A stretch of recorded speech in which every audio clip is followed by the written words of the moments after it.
So we're going to move on to, like I said at the start, a really central theme around today's event, and that's around resilience. And I'm really pleased to be able to invite Mustafa Sarkar from Nottingham Trent University to talk about how the work he's done with teams and organisations in terms of building their resilience and some of the myths and misconceptions around the term that maybe will put us on a better footing in terms of implementing more resilient people, teams and organisations. So Mustafa, if I can hand over to you.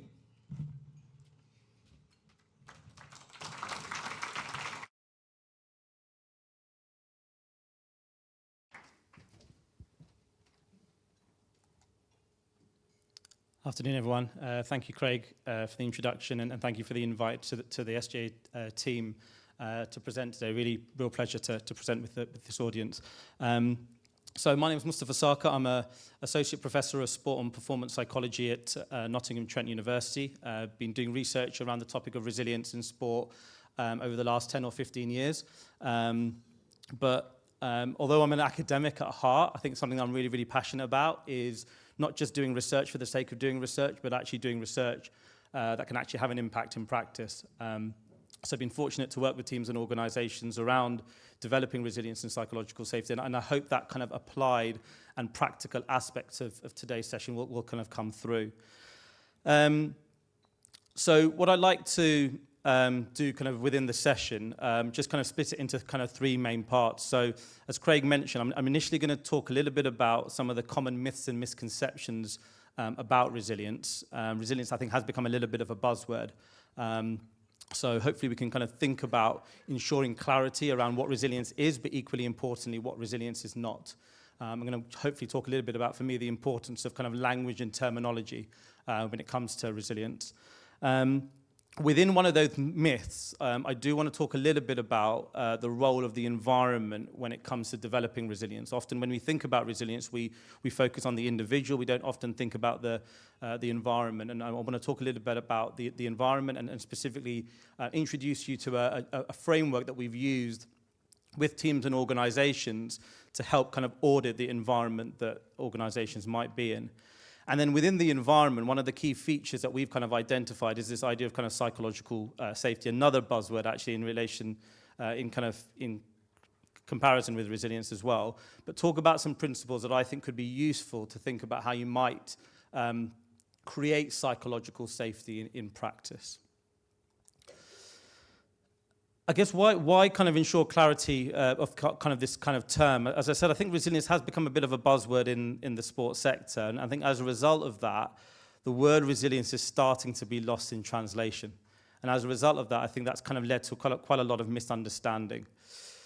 And I'm going to talk a little bit about the benefits of definitional clarity, which might kind of come across as a little bit academic, but ultimately, to ensure clarity around terminology ensures that everyone within the team and organization has a common language, ensures that everyone is on the same page. I think ultimately that will lead to better communication when you're talking about resilience with staff, and also the strengthened collaboration between leadership and staff. And then for me, most importantly, if there is an evidence-based approach to defining resilience, I think then we're in a better position to more accurately and more consistently develop resilience in an accurate and an evidence-based fashion.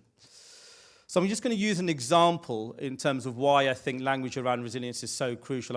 I know everyone in the room will be familiar with the Wright Review. This was the independent investigation commissioned by Sport England and UK Sport, following allegations of mistreatment within the sport of British gymnastics. Obviously, the Wright Review covered a variety of different areas. 300-page review, lots of things that were discussed in that review. Interestingly, from a resilience point of view, one of the findings was that the culture to develop resilience, and I'm purposely here putting resilience in inverted commas, the culture to develop resilience contributed to mistreatment and abuse in the sport. That was one of the findings that came out of this review. And when you read the review in a little bit more detail, you understood why that was the case. There were coach curriculum materials defining resilience as recently as 2020 as the ability to suffer. And Anne White goes on to say that this use of language does little to move the culture on. I'd probably go one step further than that and actually say that that use of language in terms of resilience as the ability to suffer is really problematic and really, really dangerous. So hopefully just illustrating the idea that language matters, and language and terminology, particularly for resilience, is really, really important, because ultimately if we're defining resilience inaccurately, it can have some quite damaging and negative consequences. I think another phrase that often gets used when it comes to resilience is this idea of kind of bouncing back. And yes, there is a reactive part to resilience in terms of being able to react when things are going wrong. But I really like this quote from the Harvard Business Review that talks about this idea that resilience is not just about responding to a setback. It's about having the capacity to change before the case for change becomes desperately obvious. And I think that example that Barry provided in relation to AI and the case study with Pado UK, I think is a really nice illustration of that. Understanding the problem in advance and actually trying to come to and having plans and strategies in place before things become potentially quite difficult and challenging. In relation to this kind of space around resilience, and particularly in relation to organizational resilience, and Craig mentioned some of the resources on the app, I just wanted to highlight some of the work of Dr. Kirsten Facey, who I believe is in the room. So Kirsten did a PhD with us at Nottingham Trent University on organizational resilience in elite sport. She's now interim director of legal and governance at Swim England. And in some of her work, she talks about organizational resilience having these two core processes of sensing and adapting, both kind of reactive but also proactive elements, but then also two supporting processes of this idea of strengthening resources and also shielding from risk. I'm not going to go into the research in a huge amount of detail, but for those who are interested in this work, do have a look at those essays on the app that Craig mentioned, and really recommend a chat with Kirsten during lunch as well. So in real practical terms, I'm just going to share, I guess, some of my reflections around what resilience is, but also equally importantly, I think what resilience is not. So at the individual and team level, we've defined resilience as the ability to maintain functioning when you're under pressure. And when it comes to functioning, we're not just talking about performance, but we're also talking about well-being. So the ability to maintain performance and well-being when you're under pressure. And then with some of Kirsten's work at the organizational level, we've defined organizational resilience as that capability to successfully deal with significant change. And I'm just going to highlight for me, I guess, 4 or 5 myths and misconceptions in relation to this particular term. I'm going to go through this kind of quite quickly. But this first idea that resilience is not a fixed trait. Often when I hear about, or I'm very hesitant when I hear people labeling either individuals, teams, and organizations as either resilient or not resilient, because that suggests it's a quality that you either have or you don't have. We prefer to talk about resilience as this kind of dynamic process, which suggests that resilience is on a continuum where you might have higher or lower levels of resilience depending on context and depending on time. So our resilience can change from situation to situation, and our resilience can change across the life course of a team and an organization.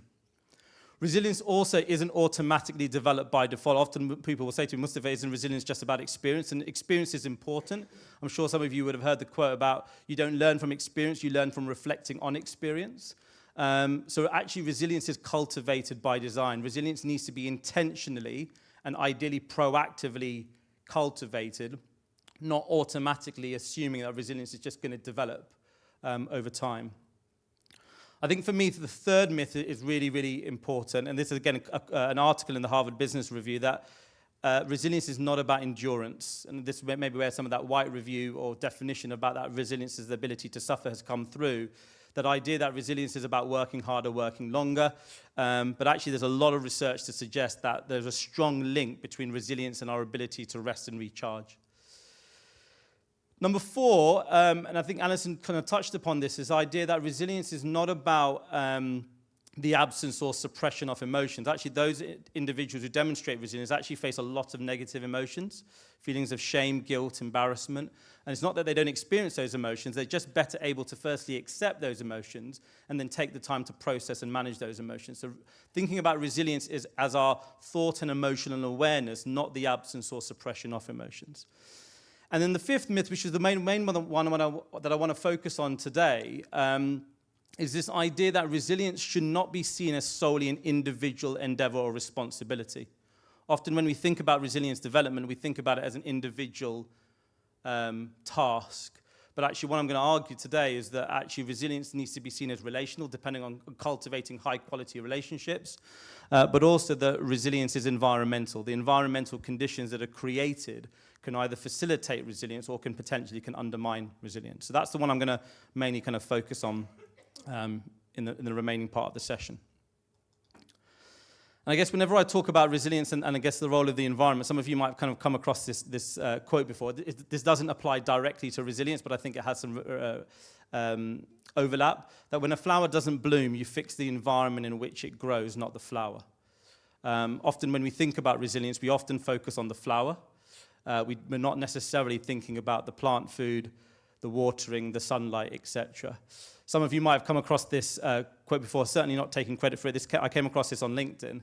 But I'd really encourage you as individuals, senior individuals in governance and leadership positions, to think about yourselves as farmers or gardeners. So I came across this idea that, a farmer's thinking about what is the best plants for the soil. They're not shouting at the crops, that they recognize that actually plants have seasons, etc. I'm sure we can take that analogy and metaphor even further, but ultimately, as leaders, thinking about yourselves as gardeners and farmers in terms of creating the environments that enable individuals within your organization to thrive. And again, that's for me where, going back to kind of language and terminology, often when we think about resilience as an individual responsibility, that's where resilience has become a little bit of a dirty word. I've taken this actually from an article in the British Medical Journal. There's been quite a lot of really interesting debate around resilience in the healthcare industry. And David Oliver, who's a consultant within the NHS in 2017, talked about this idea about resilience being a dirty word. And what he argued is that often negative conditions within the NHS, he argued, were kind of removing the responsibility away from the system onto the individual, whether that was doctors or nurses. In some cases, actually, kind of this idea of kind of victim blaming. And I think we've just got to be really, really careful in terms of when we're talking or telling people, they need to be more resilient. Is that the focus on the individual? We're not necessarily thinking about kind of the system and what that's kind of creating. So in relation to this, David Oliver says it shifts the blame and responsibility for doctors' struggles away from what he argued with the NHS being over-politicized, understaffed, underfunded, from the system back onto the individual. Again, some really interesting commentary with resilience and surgeons. Do you train the individual or do you change the system? I guess my perspective on it would be, if you train the individual, you're probably it's likely to be easier, but you're probably likely to kind of get short to medium-term benefits, whereas actually if you think about how the system or the environment or the culture can change, it's going to be likely to be a lot more difficult, probably take months in some cases, if not years, but you're more likely to get sustained change over a period of time. So my perspective with this is that kind of focusing on the individual where you can in the short to medium term, whilst making small but manageable changes to the environment in the system for these kind of medium to long-term kind of sustained changes over time. But it'd be interesting to hear people's thoughts and reflections on that if we get a chance for Q&A. And I guess when it comes to resilience in the environment, we've used this is a framework that's based on research, predominantly in education, but we've now started to apply it in sport and in business. And we kind of simplify the environment into kind of two concepts of challenge and support. Every environment has challenge and support in that environment. And hopefully this is just a useful framework to have a think about or to audit the environment that your organizations kind of might be in. So you can see here that on the vertical, you've got high challenge and low challenge. And on the horizontal, you've got high support and low support. And as a result, you've got 4 different types of environments. So on the bottom left, for example, is a stagnant environment where there is low challenge and low support. The bottom right is an environment where there is high support but low challenge, what we call a comfortable environment. The 2 environments I'm going to just talk a little bit about are the environments on the top So on the top left is an unrelenting environment, which is high challenge and low support. And obviously from a resilience point of view, what we've kind of argued and what we've found is that the most desirable environment is an environment where there is both high challenge and high support. And often, I think we move past this conversation now, but previously when we were having conversations, there was often a perception that if we're being challenging, we can't be supportive. And if we're being supportive, we can't be challenging. But hopefully what this framework illustrates is that you can be challenging and supportive at the same time, and that can be beneficial for both performance and well-being. And I just maybe encourage you to think about how you might, I guess, audit your particular environment or organization, maybe even using the framework to think about what do each of these environments look like on a daily basis. What do you see, for example, in a stagnant environment? What do you feel? What are the relationships like between internally, externally? What do you notice? What do you not see? What do you feel? And I think once you're able to identify the kind of the characteristics and the features, you're then in a better position to think about what do you need to then do in terms of either increase challenge or increase support, or maybe a combination of the two. So I'm going to just talk about some of the characteristics of each of these kind of environments, and again, hopefully just a bit of reflection about where you see yourselves in terms of your own respective context. And often the unrelenting environment characteristics, I would often talk about these as potentially red flags. It's not to suggest that if you kind of observe or notice all of these characteristics that you're automatically in an unrelenting environment. But if you start to recognize some of these, it may suggest you're moving in that particular direction. So in an unrelenting environment, often there is a little bit of a blame culture when high standards are not met. Often there is actually a little bit of an avoidance mentality. People are a little bit afraid to speak up, to take risks because of the fear of consequences or retribution. Often in an unrelenting environment, there's a very, very high emphasis on performance and KPIs, but very, very little emphasis on well-being. And often in an unrelenting environment, you have individuals who burn out, and often there'll be quite a big turnover of staff. And as I said, you might identify these. If you start to identify these, it might give you an indication that you're moving in that direction. And I would just think about those as kind of your red flags. Hopefully you start to see some of these characteristics of what we call this facilitative environment, high challenge and high support, where individuals are taking ownership of goals. Individuals are seeking these kind of challenges to develop. There's this kind of constructive feedback. Good relationships between individuals and leaders, and that doesn't necessarily mean everyone's best friends with each other, but there is that kind of that trust and respect. And the one I'm going to focus on just for the last bit is this idea of psychological safety. In a facilitative environment where there is high challenge and high support, it's an environment where individuals can take risks without fear of retribution, but also an environment where people can kind of speak up as well. And again, you'll see some other characteristics on there as well. So, like I said, I think similar to resilience, psychological safety has also become a little bit of a buzzword. It's a concept for people in the room might be familiar with psychological safety, but for those who are not, psychological safety is actually a concept that's come from business. A lady called Professor Amy Edmondson from Harvard kind of coined the term. And it's only actually in the last 5 years or so has that kind of research started to kind of come in sport. And certainly not at the kind of the governance and kind of leadership, from a leadership and governance perspective. So I think there's a huge gap there actually in terms of some of the research that can be done in this space. But from a business point of view, all the research is quite unequivocal. So environments which are more psychologically safe often lead to better performance and well-being, better innovation, better decision-making. In psychologically more dangerous environments or psychologically more unsafe environments, because I don't think it's as simple as an environment is safe or not safe, resilient or not resilient. It will depend on context and it will depend on time. But generally, more psychologically dangerous or more psychologically unsafe environments lead to poorer performance and well-being outcomes.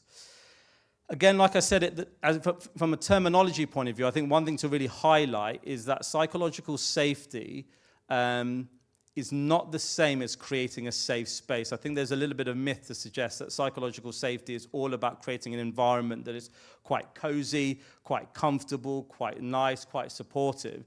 And Amy Edmondson, in some of her work, is trying to really demystify that, to kind of highlight that actually it's the complete opposite of being safe. It's an environment, and she actually phrases it, it's actually more of a brave space rather than a safe space. And there are two parts to psychological safety. An environment where it's safe to speak up, and the crucial bit is not just being able to speak up, but being able to speak up without fear of judgment. That second bit is a really important part to psychological safety. So not just being able to speak up, but being able to speak up without fear of judgment. And then equally, alongside that, is an environment where it's safe to take risk, safe to make mistakes, in inverted commas, safe to fail, without fear of retribution. So you could actually be in an environment where it might be safe to speak up, but it might not be safe to take risk. Equally, you might be in an environment where it's safe to take risks, but not actually safe to speak up. So that's why, for me, it's very, very, very contextual. And there are many, this is not an exhaustive list. I thought it'd be useful to maybe just provide some principles or some tips and suggestions around, as leaders in this space, around creating psychological safety within the organizations that you work with. I've picked up maybe 4 or 5 principles, but certainly this is not a fully exhaustive list. I think for me, number 1 is getting to know the person behind the performer. Whether that's kind of internally with staff, whether that's externally with stakeholders. I know News After Lunch is going to talk about leading with humanity, which I think touches upon this idea a lot more, but understanding the human being, ultimately, at the end of the day, outside of work, and ultimately goes back to this idea about resilience being relational. It's all about cultivating high-quality relationships. The more you understand that individual, their perspective, their values, and their beliefs, the better relationships that you're able to kind of cultivate. I think number 2 really kind of builds upon Alison's session, and particularly this idea of asking some good questions. Alison talked about kind of these strategic, but also relational questions that you could ask, and creating an environment where it's not all about always having the answer, but actually seeking out different perspectives and seeking out maybe some of where the gaps might be. I would just add to that, alongside the asking of questions, is also creating an environment where feedback is very much valued. And this is not just feedback that as an organization you want to hear, but sometimes actually trying to create an environment where open and honest feedback is really, really valued as well. Again, a question might be in relation to that is that, as a leader, what am I not hearing?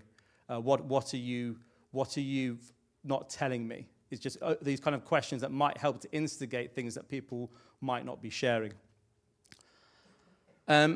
Amy Edmondson talks very, very passionately about this idea of what she talks about as acknowledging your own fallibility. This is where actually as leaders holding up your hands and say, you know what, I've made a mistake here. I don't know. I think it's a really, really, really powerful phrase. I don't know. I'm going to find out, but I actually don't know the answer to that. And I think that what that does then is it gives permission to also to not necessarily for people to feel as if they always have to have the answers, they always have to be right, and actually making mistakes is human. Obviously, as long as there's some learning in that kind of comes with that. I think for me, number 4 is recognizing recognizing the role and the position of power. I think power is a really interesting one. I'm certainly not a power expert, but I think power is a really interesting kind of concept, and it's not necessarily about reducing power, because I don't think that's possible. But I think certainly reducing perceptions of power and recognizing actually that things like body language, people are going to be picking up on those things as leaders, and how that might play a role in terms of the conversations, the types of questions, the types of kind of communication that you might have. And then just lastly, I think, is thinking about the communication around risk and failure. I mentioned that one of the key aspects of psychological safety is creating an environment where people feel safe to take a risk, to an inverted commas fail without that fear of retribution, but how that's communicated, I think, is really important. Because actually, if the strategy is to take risk, but actually then there is retribution when that risk doesn't pay off, that's where there's a misalignment between what's being said and then what's being supported. If I go back to number 4, so other thing I forgot to mention is in terms of the role of power, I find, Alison talked about the boardroom dynamics. I'm not an expert on boardroom dynamics, but I do with psychological safety. Google have done a lot of really interesting work around actually the use of meetings. And actually, there is quite some evidence to suggest, for example, that if one person speaks in a meeting for the first 10 minutes, the chances of actually anyone else contributing significantly decreases. So those in power positions, how do you might chair a meeting? How do you might use the meeting to ensure that actually you get the viewpoints of other people? And I guess just one last bit in terms of as leaders is thinking about, I guess for all of this, I think, and I put the emphasis on the leader, I say that resilience and psychological safety is everyone's business, but we do know that actually when it comes to resilience and psychological safety, leadership, the role of the leader is really, really important. And I think for me, part of this is actually role modeling some of these behaviors. So in meetings or things, or in kind of interactions, both internally and externally, are you asking questions yourselves? Are you acknowledging your own fallibility?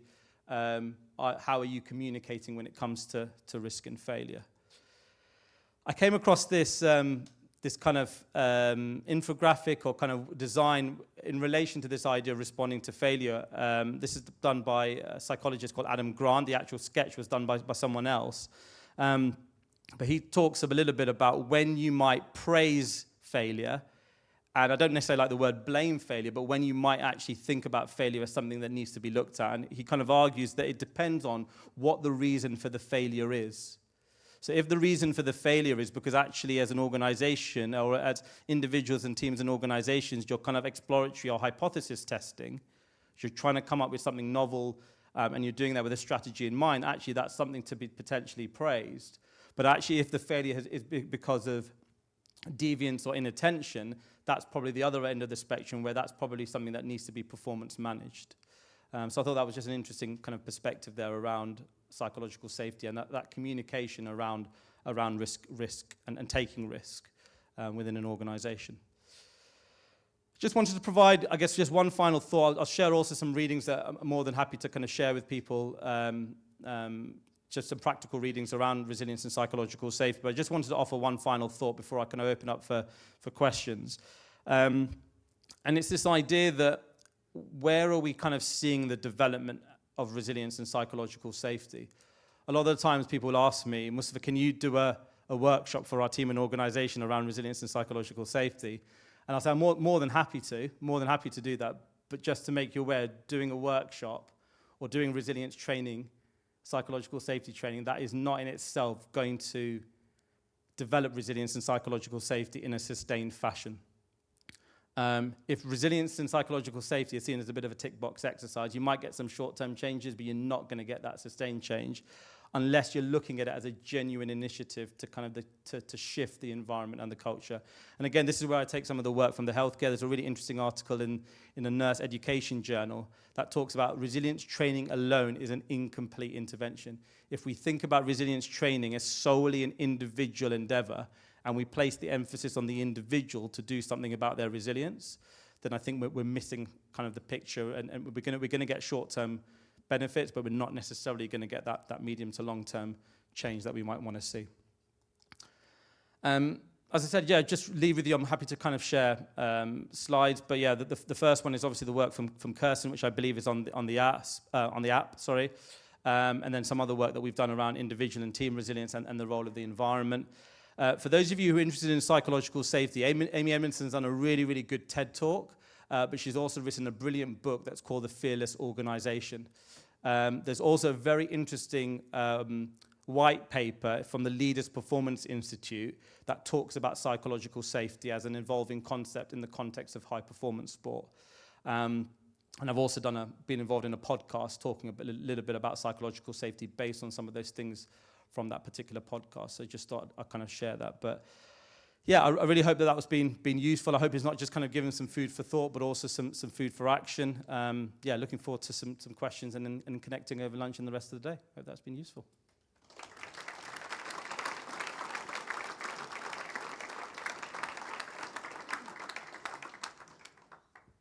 Thank you, Mustafa. Are there any questions in the room? Right, the other side of the room. Okay, bear with me. Keep your hands up because I forgot where you are. Thank you. Hello, thank you for that. It's really interesting. From a sports perspective, I was just wondering how much perhaps you've encountered boards that maybe have the notion that they're resilient, you know, relationally, they get on, they feel like they're checking, challenging, supporting. But maybe based on what we've seen, you gave the example of the White Review, we think about racism in cricket, we think about some of the crises that sports sector have faced.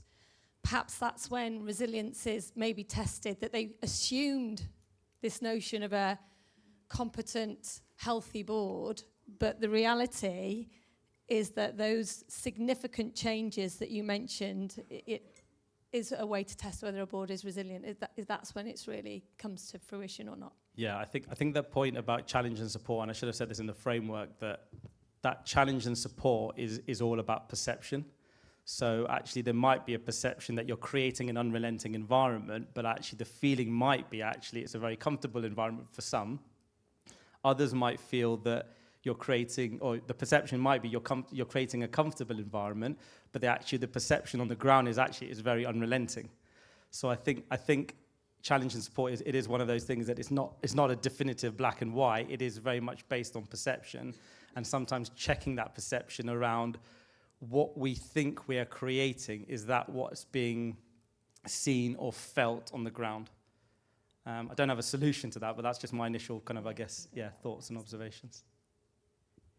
I'll go to one of the online delegates has sent in a question. It says, with boards always changing personnel over time, how can we keep this resilience feel current? How can we keep this feel current? Resilience. So what was the first I'll part? say that again. Yeah. With boards always changing personnel over time, sorry, no, I've read that wrong. With boards always changing personnel over time, how can we keep this feel current? And they're talking about resilience. Yeah, I think boards changing over time, I think that's kind of seeing that as part of, I talked about this kind of idea of kind of putting plans and strategies in place before they kind of occur. I think if there's a recognition that actually there's going to be turnover, I think resilience is just part of that evolving and adaptive process. So recognizing that when boards change, what are some of the personnel who have come in, who have been some of the personnel who've left, maybe recognizing what that means in terms of that kind of that shift. But I think it goes back to this idea that resilience is very much a dynamic process. It's not static. And it will kind of change depending on context and depending on staff and turnover and things like that. But I think it's not being complacent that once you are, let's say, resilient at one particular time point with, let's say, one particular board and set of values or whatever it might be, that automatically you're going to be resilient across different boards, etc. I think it's just recognizing where maybe some of the learning and experiences that might kind of come out of that. Yeah, absolutely. I think we've got time for one more question, so I'll take one from over here.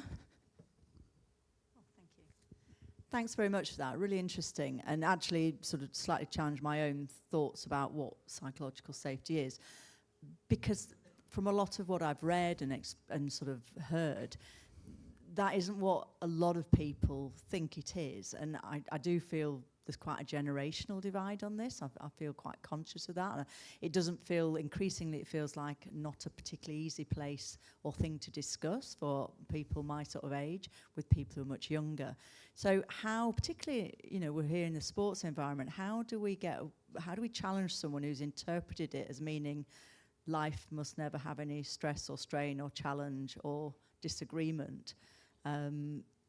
Allowing for the fact, let's just assume for the sake of argument, you've done all the right things in terms of creating the right environment, but that someone has a very different view of what that means. Yeah, I think that's for me where I start with resilience and psychological safety is that kind of definitional clarity to ensure that ultimately as an organization there is a common language around what terms mean, and then also everyone is on the same page. So for me that's where the starting point is, to say, okay, where is that misalignment between how someone is perceiving what resilience and psychological safety is? What are the different views? I think actually hearing the different views I think could be quite interesting to see.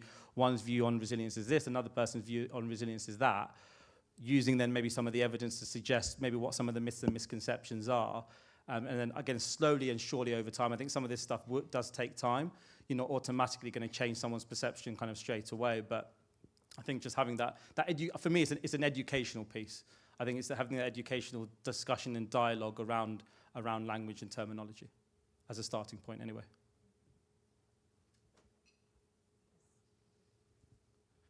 Okay, I think, Mustafa, you've done something that I singularly failed to do and kept us even better than 2 time. We've gained back some of the time that we lost this morning with the delays. So thank you for really, really interesting, a really informative session.